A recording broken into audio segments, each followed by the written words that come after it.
hér breikenburkni og hann vex hér í skógarbotninum og hann mjög fallegur. En hann eitruð fegurð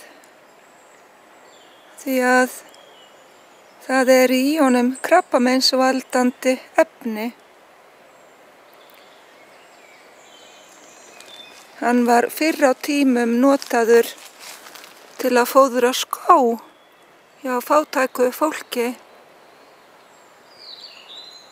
og til að fóðra eða sem undirlag í rúmin.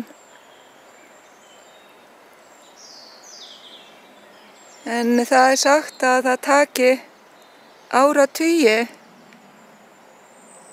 fyrir þetta krabbameinsvaldandi efni að valda krabbameini.